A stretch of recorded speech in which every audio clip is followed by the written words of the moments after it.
Значи, прво да констатираме, министерот знаел дека има опција за постапка да се спроведе од крајна итнос во случај кога биле загрозени човечки животи, така дека не би било проблем таа постапка да се спроведе и да се запази законот, наместо да се користат реверсии од страна на клиники. Тоа е првото. Второто, не ми одговоривте техничкиот диалог. Дали е објавено на бирото и каде е записникот? Многу круцијален момент. Бидејќи ви барам оправдување да се фатите за нешто, да укажете од каде доаѓа техничката способност.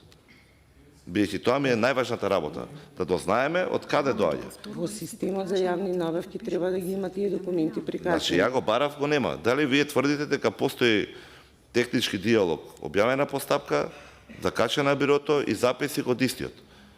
Доколку бидејќи тој го немам, записникот го нема ни на бирото, а го нема ни во документацијата што ние ја имаме. И во самиот записник се надевам, најискрено се надевам дека би видел некакви услови кои што вие би ги искористиле и ги ставите во тендерската, бидејќи нема трага.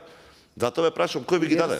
Тендерската документација се прави пред техничкиот диалог. Затоа што се објавува со технички, мислам, со поканата за технички диалог. Во ред. Овде имате техничка и професионална способност на 10 страни. Да, и согласна. И во Ќе ве молам, 2019 колега, само да не биде спонтан 2020. разговор, ги поставивте прашањата. Добро, да, дека еве ни одговорив, па да не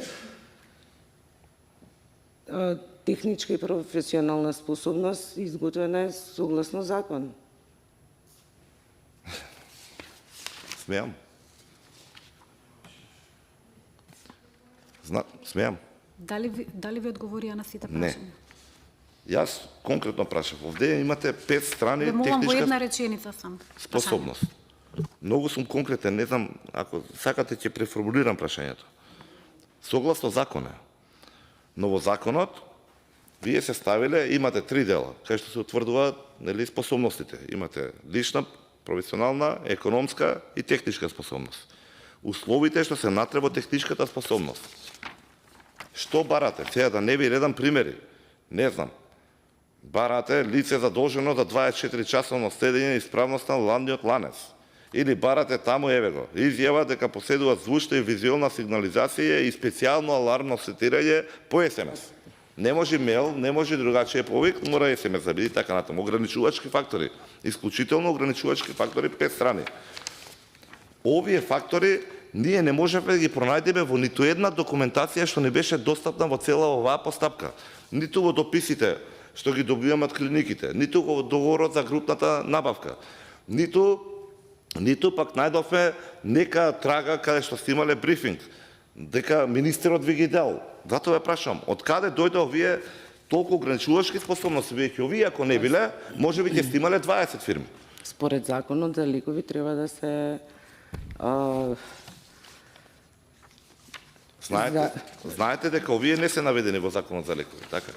Ова го нема. При испорака на лекови мора да постои контрола. Така е, во ред. Да се чуваат лековите си, има законски одредби, како Така е. се чуваат, како се испорачуваат, како се транспортираат, мислам, тоа не се ограничувачки критериуми кога се набавуваат лекови. За сите лекови, за сите вакцини, инсулини, значи тие мора да се стават барања, да ги наречам, услови за техничка и професионална способност на економските оператори. Неспорно е дека законот предвидува некој што?